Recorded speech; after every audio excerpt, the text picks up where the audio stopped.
So good afternoon, everybody. Good morning in the other part of the sea. Here is our colloquia for the Instituto de Astrofísica de Andalucía in Granada, Spain.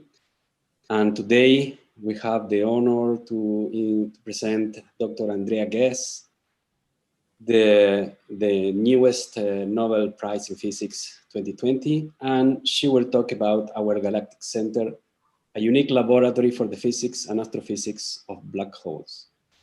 The formal introduction of Andrea will be given by Dr. Isabel Marquez, which is the scientific director of the Severo Ochoa program. Isabel, please.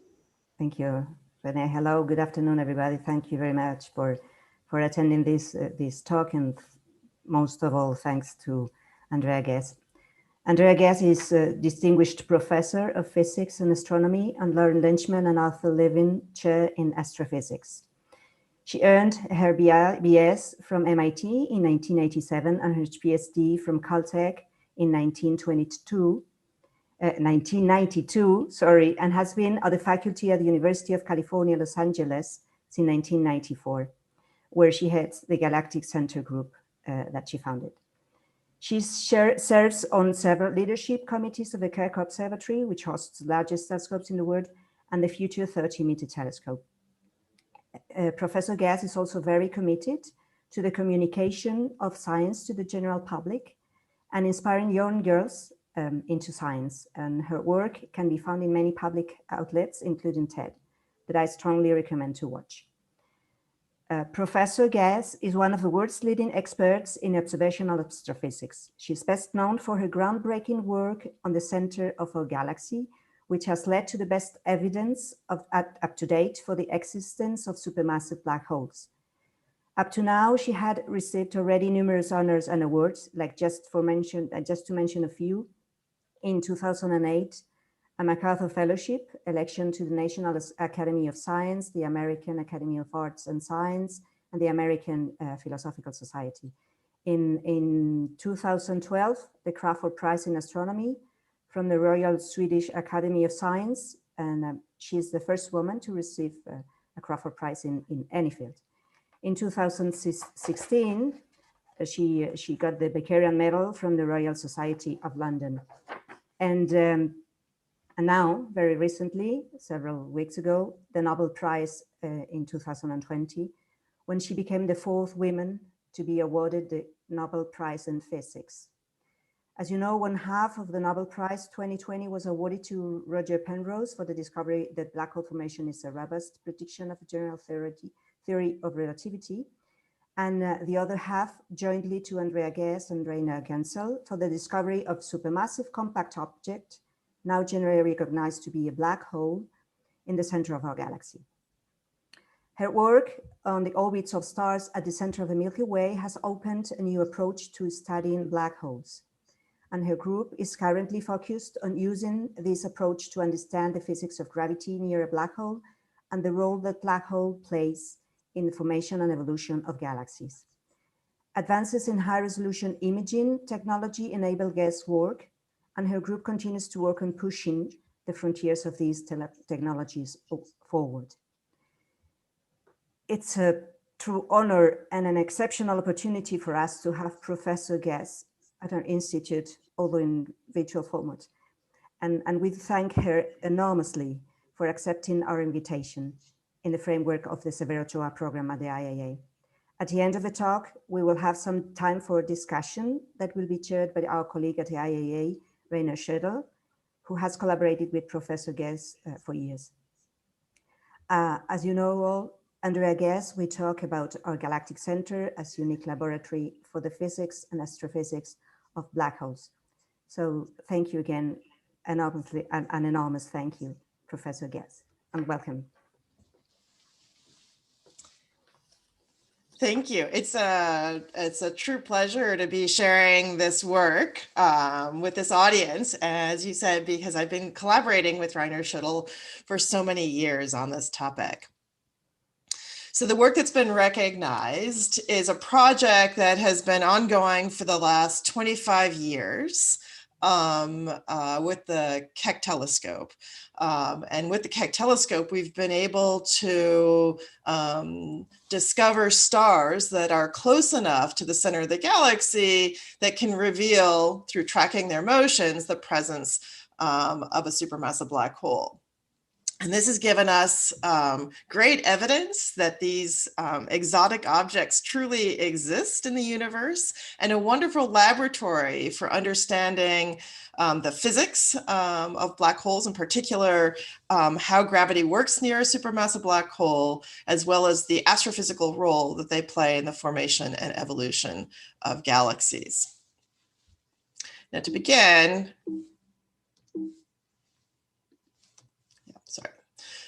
let's look at what gave rise to the notion that supermassive black holes existed. And I emphasize the word supermassive as distinct from the original case for black holes. So the original case for black holes came from theoretical thinking about the ultimate evolution of very massive stars in our galaxy. And it was recognized that the end product of these massive stars would become stellar mass black holes. So black holes on order of 10 times the mass of the sun. And today we have wonderful observational evidence that these stellar mass black holes exist. Now, the story for the supermassive black holes is quite different, because these were not thought of theoretically first, but rather their existence was hinted at from observations of very active galaxies, so active galactic nuclei, or AGN for short. And these galaxies, which are about 10% of the galaxy world, exhibit enormous energy. And you see this in two forms. What's highlighted here in this image, which is taken at radio wavelengths, are jets of emission that are emanating out from their core. So there's tremendous amount of energy that's being powered out from the center of these galaxies. And then a central source that has an emission that's unlike any that stars or gas would emit. So the suggestion was that these galaxies were being powered by black holes that are 1 million to 1 billion times the mass of the sun.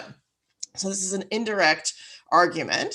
Nonetheless, it was later suggested that perhaps all galaxies harbor supermassive black holes, not just the active galactic nuclei. And that in the case of the non-active case, that these black holes are simply black holes that are not being fed. So the energy that's emitted from the active galactic nuclei is thought to be driven by high accretion right outside the event horizon of these supermassive black holes. But if we're going to suggest that all galaxies harbor supermassive black holes, our galaxy is certainly the best place to look, because the center of our galaxy is the closest example of a center of a galaxy that we'll ever get to study. The next closest galaxy is 100 times further away. So we have the opportunity in our galaxy to attain far more detail than in any other galaxy. And it allows us not only to ask about the possibility of a supermassive black hole in the quiet galaxies, but to really demonstrate that these supermassive black holes exist in the universe. Now, if we're going to, the most direct way that we can demonstrate the existence of a supermassive black hole, and the approach that we've used in this experiment, is to observe the motions of stars that are as close to the heart of the galaxy as possible. As we know from classical mechanics, the orbit of any object around a dominant central object, or actually the orbit of any object, tells you the mass of what's inside its orbit. So if we want to show that there is a black hole at the center of the galaxy, what we want to show is that there's some mass that is inside a very small volume. And ideally, you would approach the Schwarzschild radius for this object. And the Schwarzschild radius, of course, just depends on mass. So the more mass of the object, the larger the Schwarzschild radius. So we're really interested in getting as close to the center of the galaxy as possible to trace these the motions of stars. So that tells you why I was particularly interested in using the Keck telescopes. So the Keck telescopes opened up when I first joined the faculty at UCLA. In fact, this is why I was interested in joining the faculty at UCLA, which was to get access to these facilities. The diameter of these telescopes, and telescopes are characterized by the diameter of the primary mirror, is 10 meters, and that's approximately the width of a tennis court. So in principle, the larger your telescope, the finer the detail or the higher the angular resolution that one can achieve. Now, for ground-based telescopes, the challenge is the Earth's atmosphere. It's great for us. It allows us to survive here on Earth, but it is a complete headache for astrophysical imaging of the universe. This image, or actually this series of images, are images of the center of the galaxy. There's some of the first that we took and really display the problem. So if there were no atmosphere, the size of the 5 bright stars that we're seeing would be the size of the smallest structures that you're seeing dance around, and would be rock solid and steady. But instead, we see something that really looks like a bug splat pattern that's changing on a very rapid time scale. So this is caused by the turbulence in the Earth's atmosphere, and happens in the light's journey from the center of the galaxy in the last 30 microseconds of its journey. And if you think about it, the light that we're capturing has been traveling to us for 26,000 years. And it's really only in this last 30 microseconds that a problem arises. So I've spent the last 2 decades of my career thinking, actually more than that, thinking about ways to overcome the blurring effects of the Earth's atmosphere. And there are a lot of different techniques for achieving this. Now, of course, the first and most obvious ways you get above it, and that's the solution of Hubble Space Telescope and the future James Webb Space Telescope. You just get above it. And the reason that this telescope is not the one that's been used for this work is that the diameter of this telescope is 2.4 meters. And the power of telescopes for doing this kind of work goes as the diameter to the 4th power. So the diameter of Keck is a factor of 4 times larger. So in principle, if you can figure out how to overcome the distorting effects of the Earth's atmosphere, you get a factor of more than 100 improvement in your ability to do imaging. And as you'll see, that actually offers an even larger impact on this project, because you get into a different regime of physics. So by and this project has really been one that benefits not only from the passage of time, but also the improvement in technology. So I'll share with you the wave of technology development. But this animation shows you that if you take a long exposure, which is where the animation starts, which is just effectively averaging that bug splat pattern, the speckle images, you see the 5 bright stars, but they're fuzzy. And so these techniques allow you to get to the diffraction limit of these telescope, which represents a factor of 20 improvement in the direct angular resolution. So to begin with, when I first joined the faculty, and I have to say, this is one of the things that I really appreciate about the Keck telescope, is that they let very junior faculty muck around with the instrumentation, and I'm very grateful. So the initial approach, which is speckle imaging, only required that an existing instrument be modified, and it was necessary to modify this instrument in 2 different ways. One is that you need the plate scale of the instrument to be much finer, so you just need to change the optics out front to change the plate scale. And then the camera electronics needed to be modified such that you could take very rapid exposures, because you need to keep up with the distortion timescales that are introduced by the Earth's atmosphere. So you need to be able to take images roughly 1,000 times, 10 times a second for the image.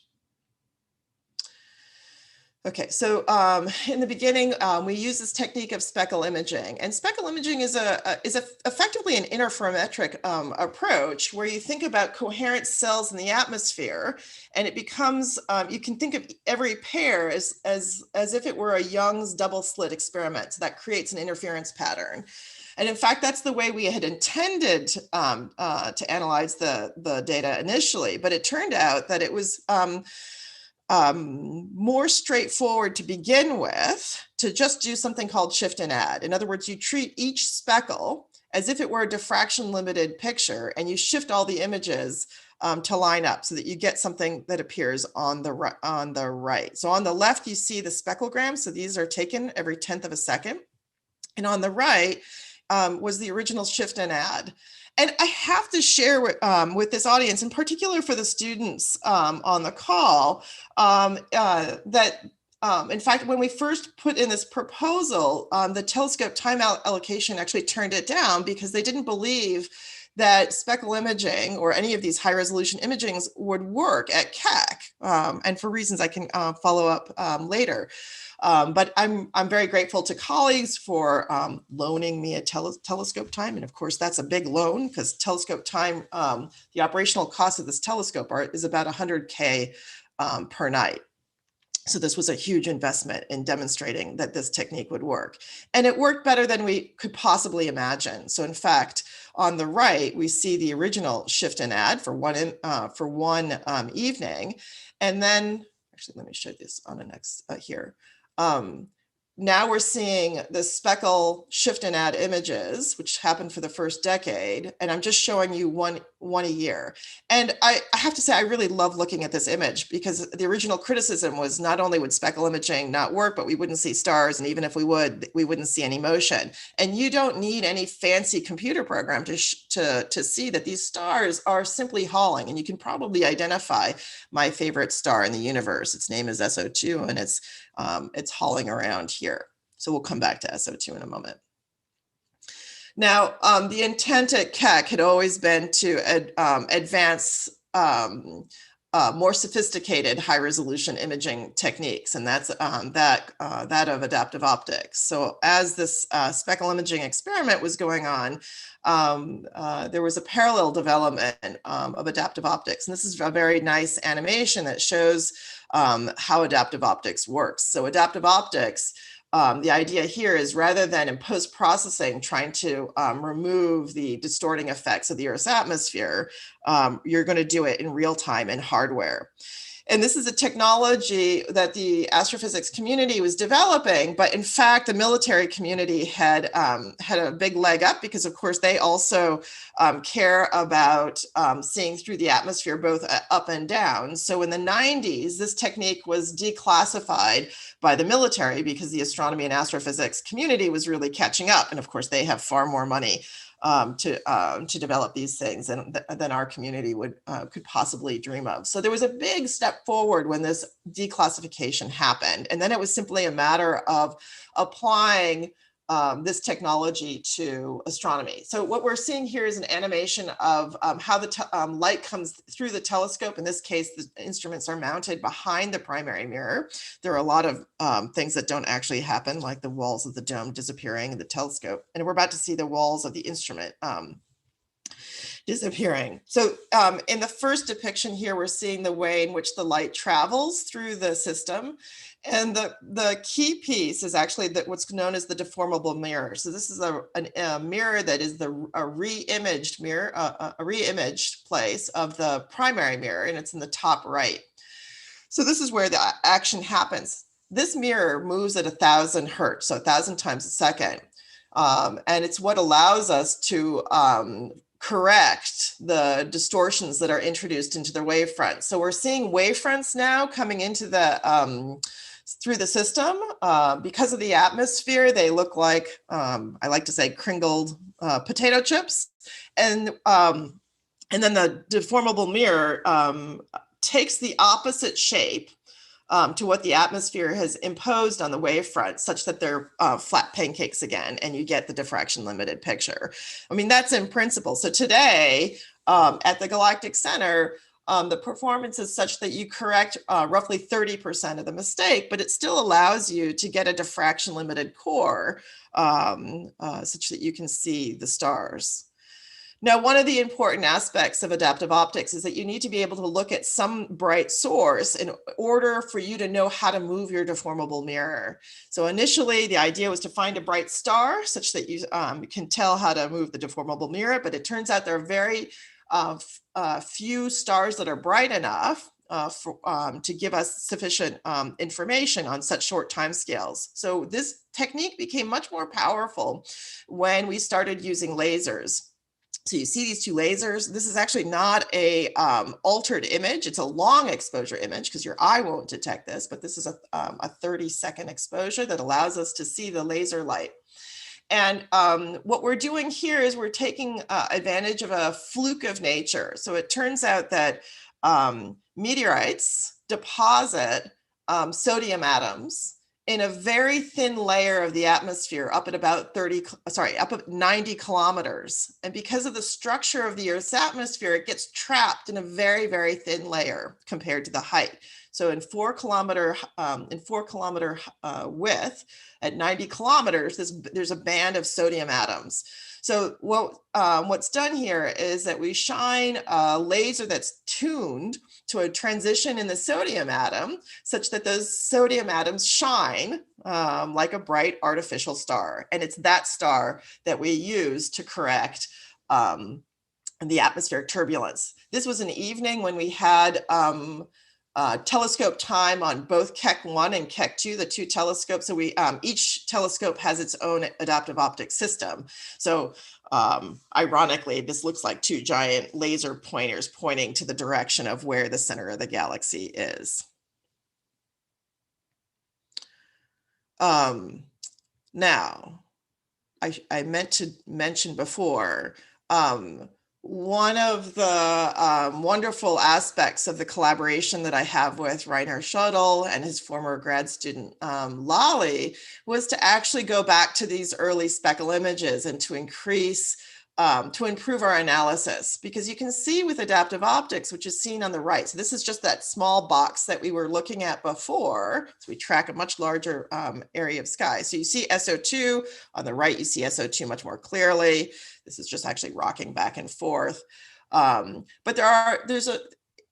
the AO adaptive optics images are better in so many different aspects, but you see stars that you couldn't see before. So we're strongly motivated to improve our ability to track these stars in the first decade, rather than waiting another decade to find these individual stars. So that was a wonderful collaboration that has led to many new publications, because we can really increase the scientific utility of this earlier data set.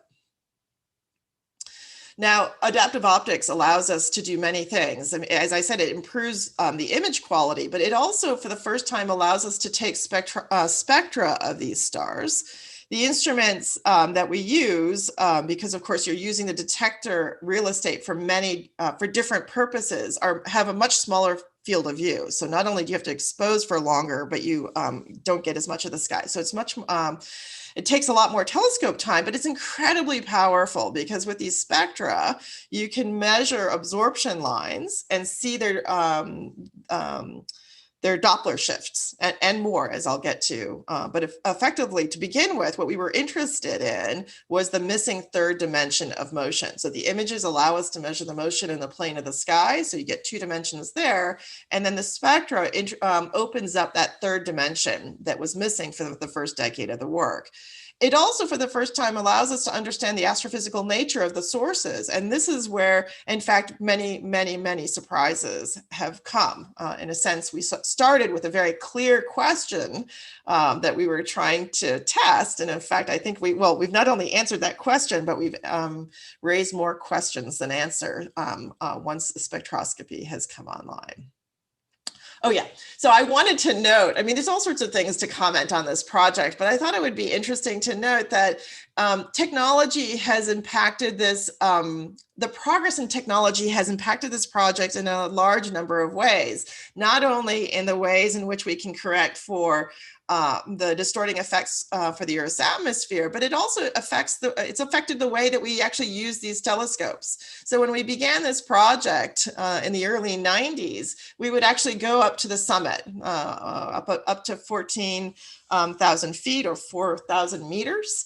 And of course, I mean, it's a lot of fun up there. There's about a dozen telescopes. And so in those times, you would meet astronomers from all over the world. But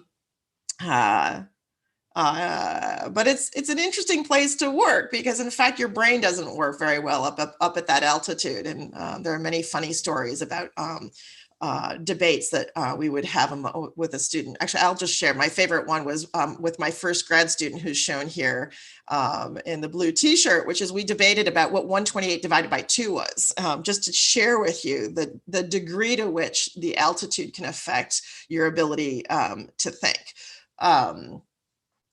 After 96, it became possible to control the telescope from Waimea. So this is still on the Big Island. So these telescopes are up in Hawaii. So on the Big Island, on Mauna Kea.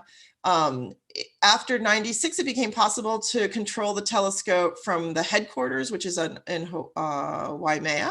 And that was a huge advance for a number of reasons, which is in Waimea, there are about 100 staff that work on this facility. So it definitely improved our ability to interact with the staff of the observatory and to develop adaptive optics.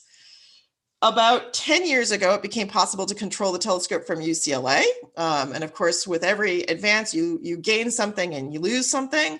So the gain here was the ability to include far more students, and in particular the undergrads, who you wouldn't normally have the resources to bring out to Hawaii. But by observing from campus, far more students can be involved in the observations. Of course, during COVID, this has taken the next step, which is we've observed from home, something the observatory, I think, had wanted to avoid, but they've done a fantastic job of making it possible for us to work even under these truly unusual times. Okay, so let's come back to what do we see? So in earlier animations, we were looking at a small box. This is actually a box that's even smaller. It's a fourth the real estate. And the reason we need to go even smaller is to actually see what's happening in this image.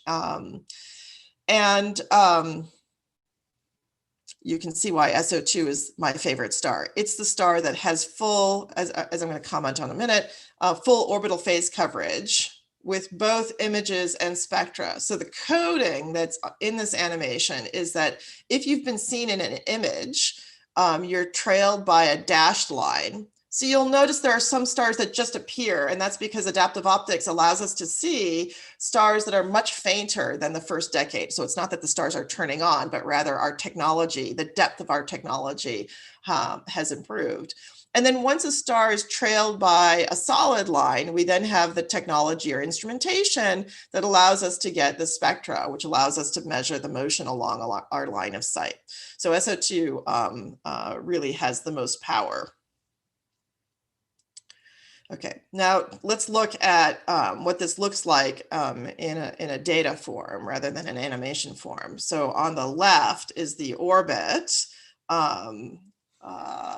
where we've put ourselves in a reference frame where we think the black hole is at rest. And I'm going to emphasize this because the issue of knowing how to align 25 years of data into a common astrometric reference frame or common coordinate system turns out to be a very subtle and tricky problem. If you had told me that this is what was going to keep me up at night, well, I used to think this was a really boring topic, but in fact, it's what keeps me up at night these days.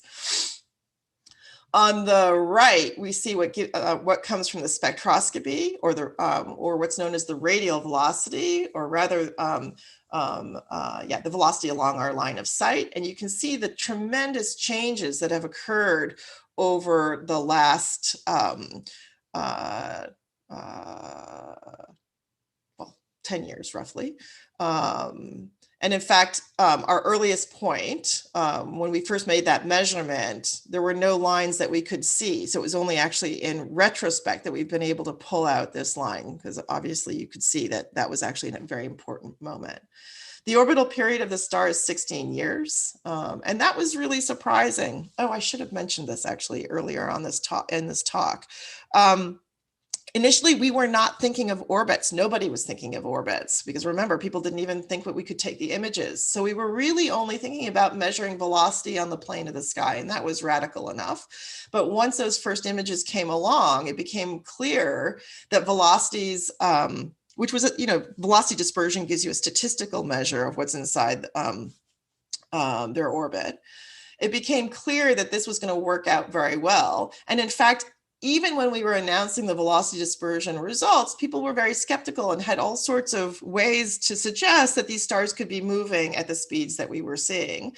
So then we kept going and we saw accelerations. And once you get to accelerations, so that just the deviation from the linear motion, it was clear that the orbital periods could be as short as a decade. So with acceleration, it was clear that that one should continue this experiment, not just for 3 years, but until you really get the orbits. And once you get the orbits, you realize there's a whole other set of experiments that are possible that I'll get to. Okay.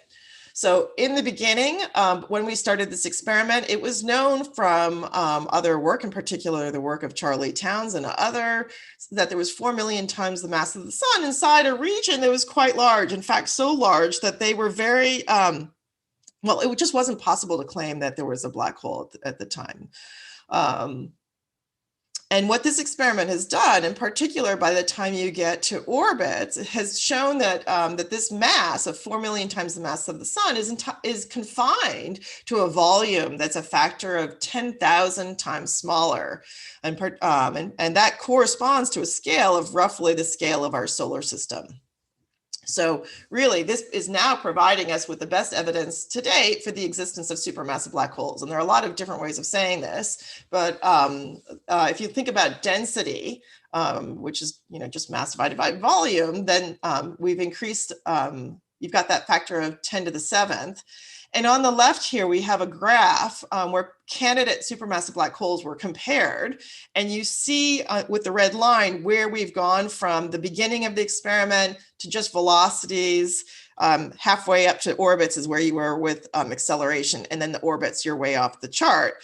And why this is interesting is that the solid green line shows the timescales for alternative hypothesis. In other words, the survival timescale for a cluster of dark objects, which is was one of the prevalent theories for these dark compact objects. But the timescale is sufficiently short now that we can rule out the possibility of a cluster of dark objects. At the beginning, when we were sort of halfway through this, the particle physicists got into the game and suggested that, in fact, it could be a fermion ball. So in other words, an equivalent of a neutron star. So an object composed of only neutrons, but in this case, a pure fermion particle source, which would be much more compact. And even that, when you get to the orbits, is ruled out for the center of the galaxy. So this really provides us with the best evidence to date that supermassive black holes exist. And this is really what's being recognized with the Nobel Prize. I wanted to highlight that this is this project has been done in parallel by 2 independent teams, my group with the Keck telescope, and then Reinhard Genzel's group with the MPE facilities.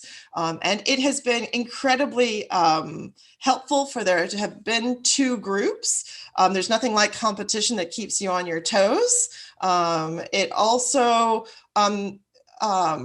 reveals, well, it allows for independence of thought. And approach. And so while this experiment on the one hand seems very simple because you can describe it with such simple physics, the actual measurements have a lot of subtleties. So having 2 groups that can get to the same results was important for convincing the community. And I think the 2 groups have learned a lot from each other as we've successively reported on our results. So sometimes they're ahead, sometimes we're ahead, sometimes it's hard to distinguish, but we've certainly learned a lot from each other's work as we've gone along. Now, with the discovery of a supermassive black hole that's right in our backyard, we now have this wonderful laboratory for understanding both the physics and the astrophysics of a supermassive black hole. Oh, I should comment that we've labeled it here Sagittarius A star. So that's the name of the black hole. It was named for an unusual radio source that's very faint. And in fact, it was the nuclear physicist. Well, I shouldn't say we. The early discoverers of this radio source were trying to point out that the emission looked like not a star, like excited emission, an excited state. So this comes from nuclear physics notation that's an excited state. So while we call it Sag A star, it's actually trying to say Sag A not a star, which is an unfortunate notation for this star. Okay, so let's start off by looking at the astrophysical role. So when the discovery of the black hole, even as early as the velocity dispersion work was announced, actually at that time, people used to ask which came first. Was it the black hole or the galaxy that came first? It's sort of like the chicken or the egg question, which came first? And there were theories about both. Some people would say that the black hole was formed first and then the galaxy formed around it. And then there were ways of imagining that the galaxy formed first and that central concentration then led to the development of the black hole. Today, we recognize that this isn't even the right question to ask or the right way to think about it. And the reason that we've arrived at that conclusion is that if we look at the mass of these supermassive black holes that are being discovered in other galaxies and compare it with the mass of the central component of the galaxy, known as the bulge, there's a very nice relationship that emerges. So the mass of the black hole always seems to be roughly 0.1% of the mass of the central piece. The bulge is so much larger than the black hole, that one assumes now that whatever gave rise to the formation of the black hole also gave rise to the galaxy. In other words, they had to form synergistically. And because this relationship seems to hold up in the early universe as well as the more recent universe, nearby universe, the assumption is that the feedback, there's a feedback that keeps the growth of the black hole and the growth of the galaxy in lock sync. Now, our galaxy offers us with a wonderful opportunity to look at that feedback or the predictions of that feedback in far more detail than we can in any other galaxy. Our galaxy is the only galaxy in which we can measure the individual orbits and get into this region to look at this interaction. Pardon me. Now, our galaxy has taught us definitely to expect the unexpected. This animation, which is running in a jerky way, not because it was programmed that way, but because of the my computer. So I apologize, this should be running smoothly. We've seen so many things that we didn't predict. In fact, almost every single prediction for what we should find around the black hole has been inconsistent with the observations, which is really one of the delightful things about this project is the number of things that have been opened up as a result of this project. And there are way too many topics for me to go into. So I'm just going to give you a little bit of a sense and focus on one in particular that I find particularly interesting. Now, the prediction for the old stars that are roughly 1 billion years, is that those stars should have had plenty of time to interact with the surrounding stellar population and should, through dynamical friction, sink down to the center of the system where the most massive object in the system is. So in other words, one expects a very intense concentration of old stars near the central supermassive black hole. And in this animation, we've color-coded the objects that we have orbits for as orange stars. So you'll notice there's actually a dearth of bright old stars. in a region where you expect an excess. And now this is a project, this is an area where Reiner and his team have done a tremendous amount of work, and there's still a tremendous amount of debate. But what is clear for the brighter stars is that the brighter old stars is that there's an apparent dearth. So there's a little bit of a mystery about what's happened to these bright old stars. A second arena where there were clear predictions were for the young stars. Young stars form from very fragile gas clouds. So, and I mean fragile by low density, that should collapse under their own self-gravity to form a star. Now, near a black hole, the tidal forces are tremendous. So in fact, the tidal forces are such that you would expect that these gas clouds, or at least the properties of the gas clouds that we see in this environment today, should be torn apart. And the densities that are needed to overcome this tidal force are orders of magnitude larger than what we see. Now, the young stars, so you expect no young stars, because this is a region that's inhospitable to star formation. The young stars in this animation are labeled or color-coded aqua, so this green color. So in fact, you'll notice that they're the dominant part of the population that's observed with orbits. So that's what I like to call the paradox of youth. How in the world did you get star formation to happen in this region where you expect star formation to be suppressed? And one of the clues that has emerged is that if you look at the orbits, and actually it's just at this angle that you can start to see them, that there's a co-alignment with many of the young stars. In other words, the young stars, a large fraction of young stars share a common angular momentum direction. So the suggestion there is that these stars actually formed out of an accretion disk that existed when the stars were formed, but is not observable today. So that suggests that in fact actually before I go on to this, let me just say one more thing here. Suggests that these, so the young stars were probably formed in situ, although again, there's still a lot more work to be done before we can nail that hypothesis. The kind of star that I want to focus on is actually the one that we didn't make predictions for, and those are the magenta objects. These are objects that are actually observed to be tidally distorted as they come by. So you'll by the black hole. So you'll notice that many of the stars that are in close are on very eccentric orbits, so elongated. So that means at closest approach, the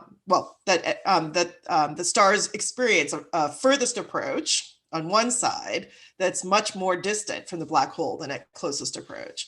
And these are objects that at closest approach show tidal distortion. In other words, you see a tidal tail develop, and then you actually see them pass through closest approach and then become compact again.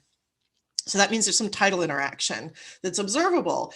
And that means that these objects have to be at least 100 times larger than any kind of star that we predicted. Okay, so that created an interesting mystery, and an important mystery, because objects that are being tidally distorted also introduce a tremendous amount of gas into this region that can then fall on to the black hole. So there was a lot of excitement when these objects were first discovered to see if one could detect the interaction with the central supermassive black hole.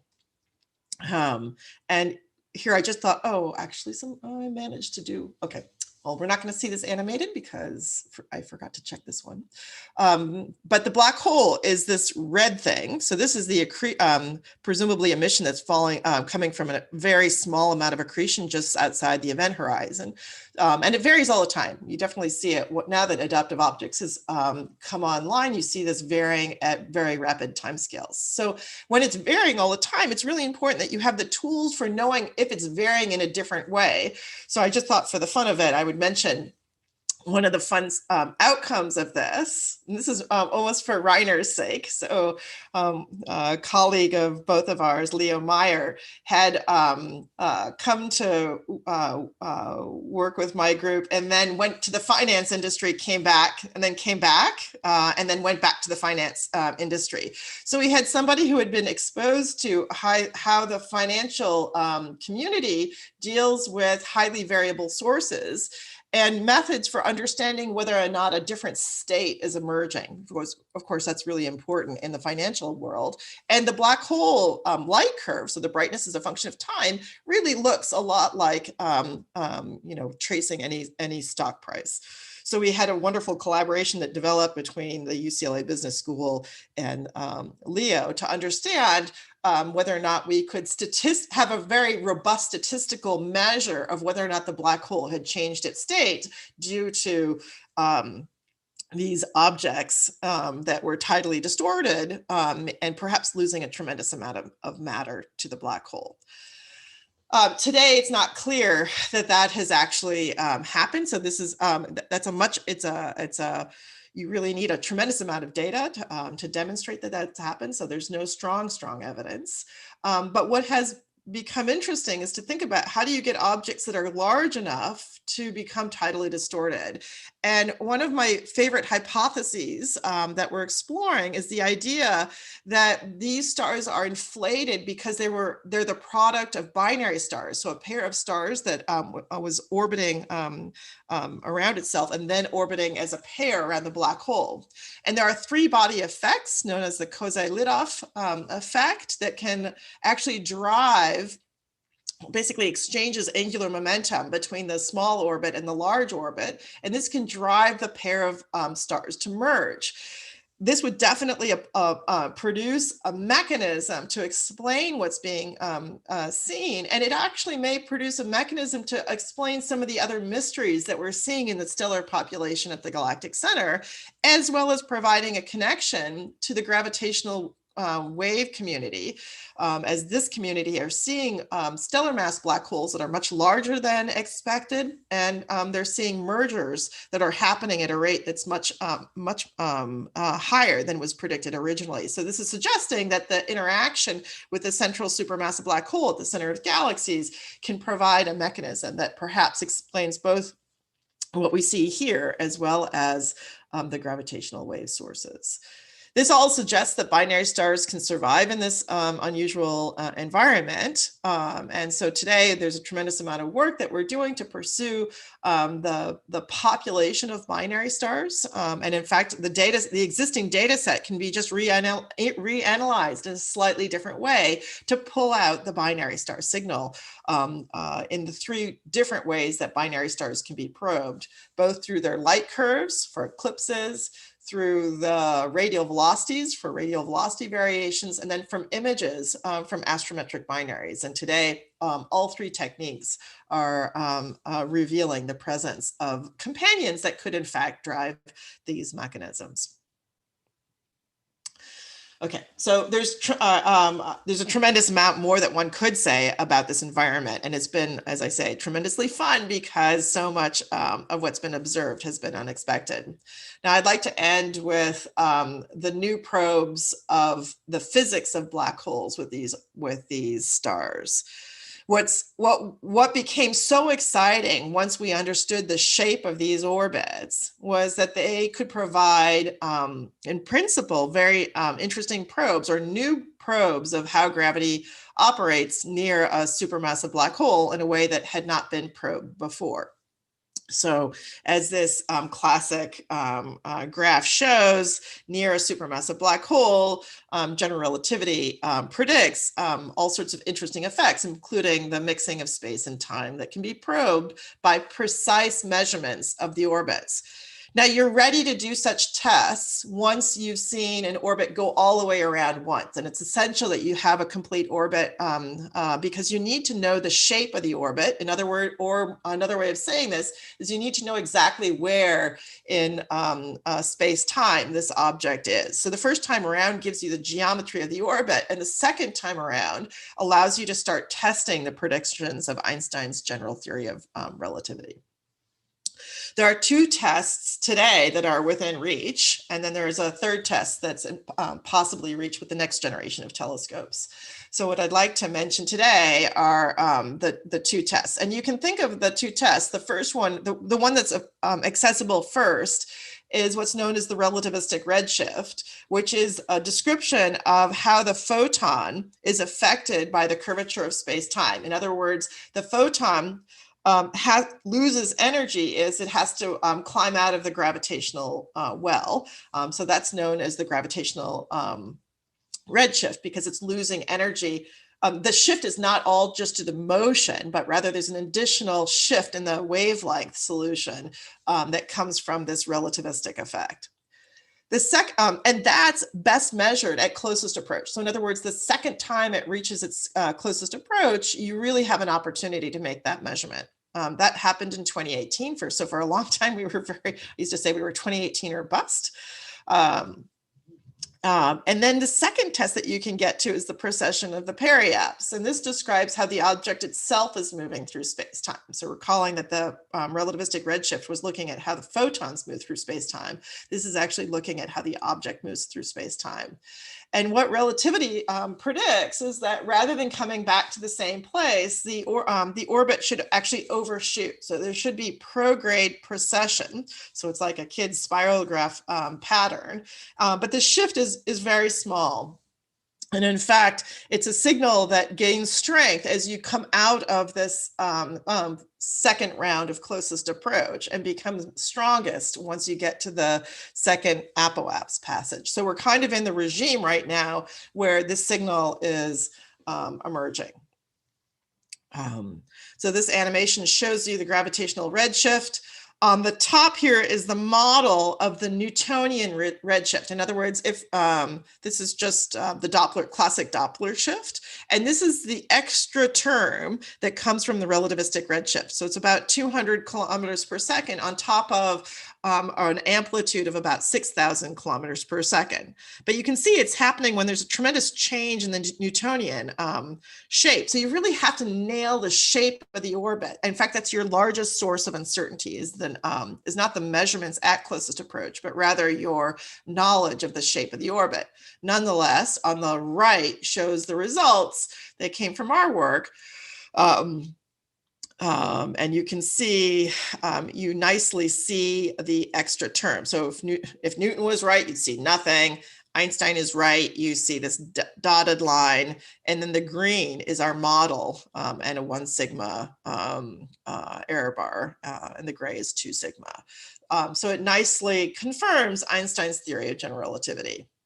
But it is the first direct test of how gravity works near a supermassive black hole. Now let's move on. The next probe of gravity is emerging. And here I just want to caveat that this is not ready for publication, but I just thought it would be interesting to show what we're thinking about this, what's emerging today. And in fact, what's so interesting about the state of the data today is that the orbits appear to be opening up in the opposite direction. So rather than going prograde, so you're overshooting, the orbits, SO2 seems to have a retrograde motion. And again, this is not ready for publication, but it's exciting early days. And I want to say it really emphasizes that the biggest issue associated with this piece of the experiment is understanding the reference frame. This measurement forces you to understand the acceleration of the star compared to the Newtonian orbit to, the signal is basically on order of 20 micro arc seconds per year squared. And that's non-trivial to pull out of a data set that you need to control to that level over 25 years, as well as over multiple instrument changes. So this is why people get very interested and concerned about the reference frame, because that's what's going to dictate this part of the work. The redshift is much less sensitive to this reference frame issue, because it's really in the spectroscopic domain, and this measurement is really in the imaging domain. Okay, so I'm going to leave it there. And then I'll just add that today we're still working on enhancing our technology. So today we use an adaptive optic system that only uses one laser. And as I said earlier, this corrects about 30% of the distortion that's seen. And that's simply because that laser guide star is at a finite altitude. So if you think about just the geometry of this, the laser light is coming through a cone and your starlight is coming through your cylinder. And the larger your telescope, the more atmospheric light or perturbations that are going to be missed. So if you want to get better correction, you need to effectively do a CAT scan on the atmosphere. So to launch multiple lasers that will allow you to basically tomographically map the turbulence that is introduced into the beam. And this is essential if you want to get to this next generation of telescopes. So there are 3 telescopes in the world. It's really an exciting moment to get to the next generation of telescopes. This is where you're getting to 30 meters rather than a 10-meter class telescope. And again, the gain is the diameter of the telescope to the 4th power. So this is, again, another huge leap in our ability to understand what's happening in this environment. And this nice animation shows you a little bit of a sense of how these images look today, what they might look like with this new AO system, and then what the 30-meter telescope of any ilk, it doesn't really matter which one you're focusing on, although it does have to have this next approach to adaptive optics, the multiple lasers. And here it's just worthwhile noticing that, or commenting on, today we're only seeing the tip of the iceberg with the kinds of stars that we see. We're thrilled. It has enabled us to discover the supermassive black hole and to reveal an environment that is quite extraordinary.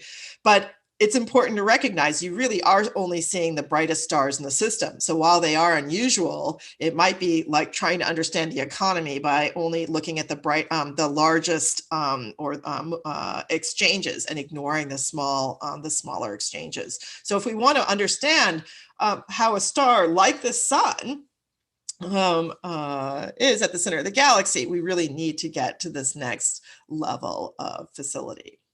Now, I'd like to end by just really acknowledging a wonderful collaboration that I've had the opportunity to work with. This started off as actually a very small collaboration. I had 3 collaborators, my 2 collaborators at UCLA, Mark Morris and Eric Becklin here on the left, and then my first grad student, Beth Klein. And this has now turned into a much larger collaboration. We have a core collaboration of about 30 people that Rainer and Lali are part of. So I really want to acknowledge that there are a large number of people, and especially now with so many different questions coming out of the data sets that we collect. So in conclusion, I hope if nothing else, I've convinced you that our galaxy harbors a 4 million times the mass of the sun supermassive black hole. And this has radically improved the evidence for a supermassive black hole by a factor of 10 million, moving the idea of supermassive black holes from a possibility to a certainty. And the fact that our galaxy, which is really an ordinary garden variety galaxy, nothing special about us, has one, suggests that most, if not all, galaxies harbor central supermassive black holes. And this has turned the center of our galaxy into a wonderful laboratory for understanding fundamental physics, as well as the astrophysical role that black holes play in the formation and evolution of galaxies. Thank you for your attention. With that, I'm happy to take questions. Thank you very much, Andrea. And now the talk is open for questions. Just Rainer will manage it, but I need to say that in the live streaming there are 200 people and they want to ask questions also. So Rainer, as you want, take some questions for the assistants here, and then I can read the questions in the chat in the live stream. Okay. As you want. Right. So first of all, it's a pity we cannot really clap here via Zoom. We'll collapse the internet, but thank you very much, Andrea, for this wonderful talk and for taking this time for us. And yeah, Andrea has mentioned it. So we've been collaborating for, I think it's over, well, yeah, it's about 10 years. I think it's 10 years next year. And I've been tremendously enjoying that, and then also having the possibility of, for example, sending students to work with Andrea and see the environment there, like Bali, and so that has been very valuable. So let's go to the question. I'm sure there's many questions. There's different, so YouTube, that Renee will handle the YouTube. I will handle here the Zoom. Let's start with the Zoom first. Please raise your hand or type your questions on the general chat. There is a question in the chat, in the Zoom chat, right? If you want to read it. In the Zoom chat, I don't see it. Let me see, chat. I just see a private, I just see a message from you to everyone. Where's the chat? Sorry. I do not see. If you have it, read it, please. I don't see the message. It's not, I think it's just been sent to you. So I can read it. It's Pablo Perez Gonzalez. He said, does Andrea think that we will see with the James Webb Space Telescope, TMT or ELT, some closer objects that will help us improve measurement of the supermassive black hole? So I think the best shot at that is with the 30-meter class telescopes. James Webb is a 6-meter telescope. So in fact, it's a smaller telescope than what's being used today. So if you want to get to a higher resolution, which is what's required to get to the shorter periods, you need to get to the higher resolution of the 30-meter telescopes, be it TMT, GMT, ELT. And in fact, the advantage of getting closer is also that the orbital periods become shorter. So rather than waiting a decade for things to go all the way around, you in principle can get down to things that are maybe on order of three to 5 years, which is essential because, of course, you want to check that what you're measuring is due to physics as opposed to methodology issues. Okay, there is another part of the question. It says, do they see hints of having many more stars closer to the supermassive black holes? There's definitely hints of stars that are fainter, and the fainter ones, what happens is you just see them for an epoch or two, and then they become confused by the brighter stars. So it's what we're limited by today is source confusion. Your resolution, the density is sufficiently high that the brighter stars, so the density of stars increases as you go to the fainter stars. It's expected to increase as you go to the fainter stars. So these things, you just see them peak out and then disappear. And then it's then you have the problem of figuring out who's who, matching up these just brief appearances with the trajectory. But, and then there's a whole population that you simply can't see. So today we're limited to roughly stars that are roughly 10 times the mass of the sun. And that's a pretty massive star in terms of really understanding their orbits. So there's a huge population that one expects and sees hints of that are lying underneath it. Okay, Rainer? So I don't see anyone here on Zoom raising any question. Andrea, I would like to come back what you said at the beginning. I really liked that when the CAC committee rejected your first proposal. So why did they not believe that the technique that you had already proven, I think, would not work on the 10 meter? Oh, because Keck's a segmented telescope. So I had done a lot of speckle imaging on Palomar, which is a single mirror. So for those of you who don't know, so the way that Keck got to the larger architecture was by a segmented design. So it's 36 hexagonal segments, which are 1.8 meters on a side. And so you need to be able to align those segments to, a fraction of a hair width. So it's nobody had shown that Keck could do that at that level yet. So I think that was the source of skepticism. In fact, the source of concern for doing adaptive optics with Keck. But in fact, the system works incredibly well. And it's interesting to think about the architecture of the next generation of telescopes because you really want to think about what's your optimal size. So actually TMT and ELT have adopted the same segment size, which is actually half the scale of the Keck segments. So you might think that the projects would go at least the same or bigger, but in fact they went smaller because it's all about how well can you polish those individual segments. I know the numbers off of my head for TMT, so there are 492.9 meter segments. So that's an impressive number of things that you have to keep aligned. I didn't know that. Okay, thank you very much. I think we have another question on YouTube. Now I see them too. It's about the next general relativity test you're thinking of carrying out with Sedgwick star. I think you commented on that already towards the end of your talk.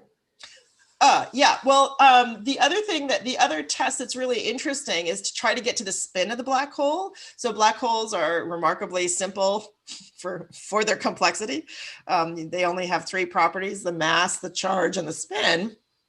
So we've got the mass of this one. I don't know how we'd measure the charge, but the spin actually imprints on the orbits. But it's a signal that's harder to measure. So in a sense, the redshift is the easiest of these relativistic tests. Next is the precession of the periaps. And then the spin is a higher order on the precession. So you really need to get to those stars that are deeper in the potential to have a chance at measuring the spin through these orbits. So that's certainly one of the things that we're targeting. And of course, there are different approaches today for people going after the spin. I mean, one of which is the Event Horizon Telescope.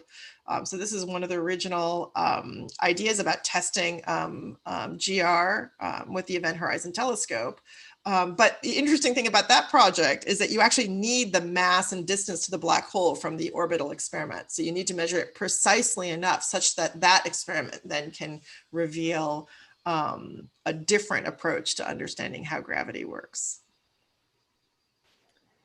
Thank you very much.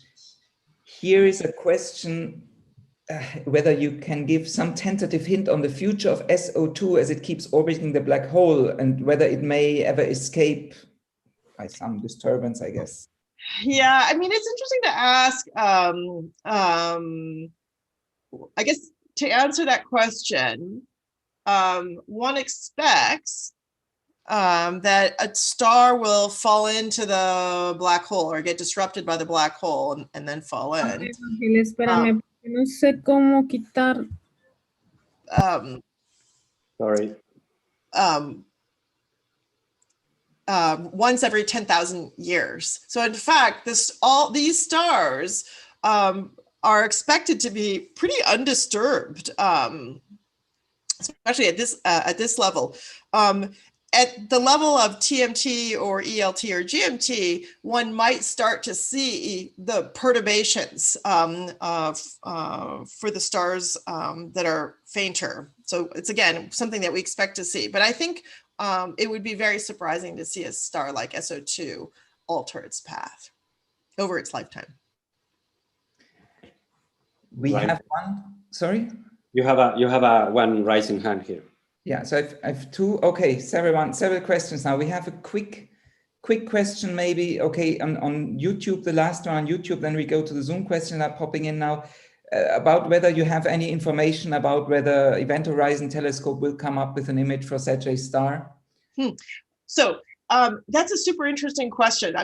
So I don't have any insider knowledge, but I can comment on why our galaxy is harder to image than M87. So M87 is the beautiful ring that we've seen around the black hole from the Event Horizon Telescope. So that black hole is about an order of magnitude more massive. So that means that the orbital timescale right outside the event horizon is longer. Because the more massive, the larger the event horizon. So in fact, the longer the changes for changes in the emission right outside the event horizon. For the event horizon to work, which is basically taking telescopes from around the world, it's making an image. I mean, it's also an interferometric technique. You need the object not to change significantly over the time scale of the rotation of the Earth, so that you can combine the individual baselines. So the challenge with our galaxy is that the timescales are shorter than that. That's what makes our galaxy more challenging than M87. So M87 looks pretty static on the timescale of the Earth's rotation because it's a more massive black hole. I know they're working hard, so I suspect we'll see something from them on the Galactic Center, but it's a much more complicated imaging problem than M87 for that reason. So we have a quick question from René himself, and then we have Paco Najarro coming up. Galactic Center man. Not me. They make the question. Okay, then let's go to Paco Najarro. Can you maybe give him the voice, René? Yep. Hi, Andrea. Really nice talk. Hey, congrats for the prize. Let's go back to your favorite objects, these binaries. And S2, how would everything change if S2 was a very compact binary? And because we know massive stars, at least 60%, if not even more, are binaries, would the results change something if this object was a very compact binary? We know it's not till a certain range, but what if it was? So there are a couple of things to say about this issue of the relationship to SO2 and this idea of merger products. So one interesting idea is, what if SO2 is a merger product? What if SO2 is like a blue straggler? Because in fact, there seems to, in this region where SO2 lives, there seems to be, it's a slightly unusual population. So one thing I've wondered is, can you explain this cluster of stars as merger remnants? So are these what we call G stars, or the tidally interacting sources, will they ultimately relax to look like SO2 and friends? That's not what you asked, I realize, but it is it's the next thing, because if SO2 were a binary, then it would be driven to merge by the black hole through the Kozai-Lidov effect. Yeah, indeed, it looks like a bit more a brighter source than the typical B dwarfs around. So that could be the other thing that I've always wanted to, I mean, I know we've talked about this earlier, which is it has it's got helium excess, so it doesn't. So it has an interesting spectroscopic signature. So I don't know if one could say that a merger product would produce a helium-enriched spectrum. Yeah, I think it's been revised, and now it looks like helium could be normal. So helium enhancement was on the very first spectra they took, but now it looks like a normal thing. So we did look for the possibility of binaries, which I think is what you're referring to. So we can rule out a large swath, but there's an interesting outcome of two PhD theses that have just come out of my group. So Devin Chu looked at the spectra of all the stars that are around SO2 so the spectroscopic sample, and found zero to a very high confidence. In other words, if the binary population looked like the field, you can't explain the lack of observations, the lack of companions. In other words, you have to have a different population. And then Abhimat Gautam used imaging data. And so the images have multiple observations over a much wider field of view. And over the wider field, from the eclipsing point of view, it looks like the binary population for these massive stars. So there's something that it looks like there's a radial dependence, which again is what you would expect for two mechanisms. One is this Kozai-Lidov merger interaction, as well as the idea of triple star exchanges, which would produce, Paco, I'm talking to you, so the hypervelocity stars. Okay, the ones that lost their companions and got trapped into the. So those two papers will come out soon, but they're already in thesis projects that were submitted at the end of the summer. Okay, yeah, thanks a lot, and congrats again. Thanks, Fecha. Okay, so I know that Andrea has to leave in 50 minutes very sharp. So I promised her to let her go now. Maybe we have 5 more minutes for very quick questions. I would like first to call Isabel Marquez, who is the actual host here, and want to give her a chance to say a few words or ask a question. Thank you. Can you hear me? Yeah. Yes. Okay. Thank you very much, Andrea. I've loved your talk. And I have probably a crazy question. I was wondering how would be needed to apply this technique to galaxies others than ours? So it's harder because the orbital periods get, for the same resolution, the orbital periods get longer. So with the 30-meter telescope, you could start getting into these kinds of techniques. So you can do the game of the velocity dispersion. So the earliest step of this project can be done in other galaxies, but you really need to get to higher angular resolution to play the same kind of orbit game. Okay, thank you very much. And I take the opportunity to congratulate you, of course, and to extend our invitation to come here to Granada in Rio. Well, I look forward to being able to do that. I know I've promised Rainer for a long time. Okay, thank you. That would be fantastic. So please keep that on your schedule. I would like to, okay, I have to pick now. So there is one question that is not exactly science, but I think we should also say that. So René Alberto Ortega Minacata asks, well, 2 questions. First, what type of observation would help to connect the scales of the EHT and the star orbits observations? But more importantly, I work in SciComm and public engagement. What advice would you give young women interested in science? Do you think this type of work helps make the case for science when convincing decision makers to invest in science?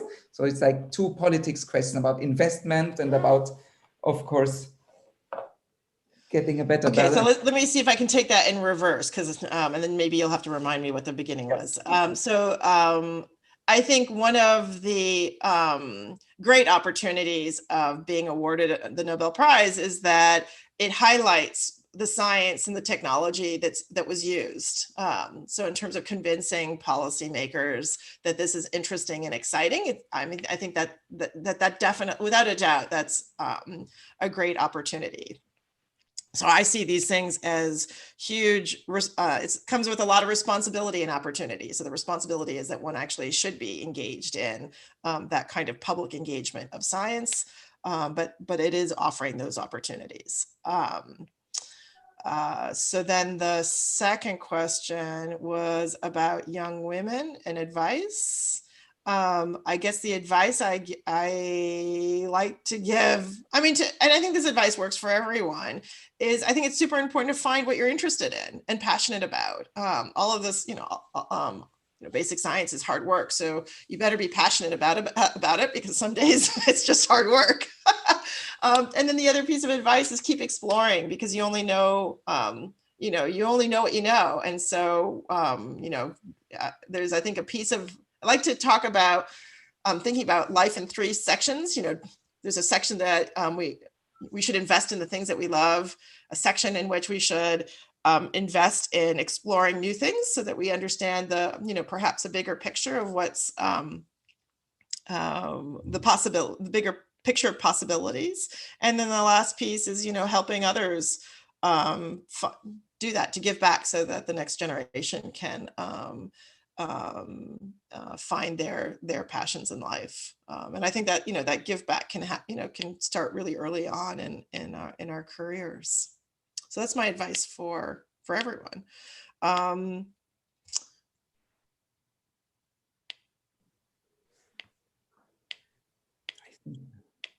I've forgotten the first one. It was scientific. No, it was about EHT. EHT, the scales, right. Orbits, okay, so it's EHT in this experiment are very different, both because of the resolution and the wavelength. So you're actually looking at different physical processes. So the best way to connect these projects is actually through looking at, or at least the one that we've found so far, is by looking at the accretion energy. So at one point, there was a slide that showed the sort of reddish source called Sagittarius star. That's the emission from Sagittarius star. And when the object is accreting a lot, that makes imaging by EHT hard. So in some sense, they want to do their imaging when Sagittarius star is very quiet. So the connection that we can make is by doing simultaneous imaging and probing the accretion rate so that they know what data sets to leave out. I mean, so that's the one way. And then of course, I think I mentioned the fact that they need as input the mass and distance to the black hole at the center of the galaxy. It's actually the ratio of those two that they need. And beyond that, we haven't come up with ideas. So if other people have thoughts, I think both teams would love to hear them. Yes. Oh, thank you, Andrea.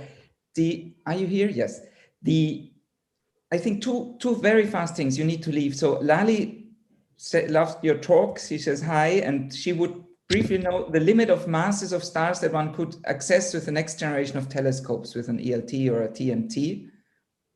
Oh yeah, thanks, Lali. Hi, Lali, and thanks for all the work that we got to do together. One of the exciting things is that you could actually get down to the pre-main sequence turn on for these young stars. So that's at about, I believe, at about a solar mass. I may have that wrong. I don't have it off the top of my head, but I'll tell you where to find it. We put this in Jessica's 2009 paper. There's a nice plot that shows exactly where you should get with TMT, and of course the ELT should do the same. So, and I think last not least, I'm sorry for everyone who couldn't ask any question. I think Anton Alberti, who is our director, I'm not sure he's raised hands. I'm not sure whether he has a question or asked, but I would like him to give the opportunity of saying a few words because we really let you go. So you have a short coffee break before your next meeting. Anton? I have a question, in fact. Okay. Hi, Andrea. Thanks a lot for your very nice talk, and also congratulations for your prize. Let me ask you a question, please. With the astrometric reference frame that is available just now, when do you think that the orbital precision predicted by GR will become detectable? In principle, it's detectable now. And so the issue is more having to do with systematics rather than statistical effects. So it becomes much more like the high energy particle physics experiments where the biggest culprits are all about systematics. So statistically now, yeah, and systematics, you just have to do all your homework to make sure that you've done your best to eliminate the system. Okay, thanks a lot. And as director of the institute, let me insist on the invitation to come here to Granada when the pandemia allows to do it. Okay, thanks a lot again. Thanks so much.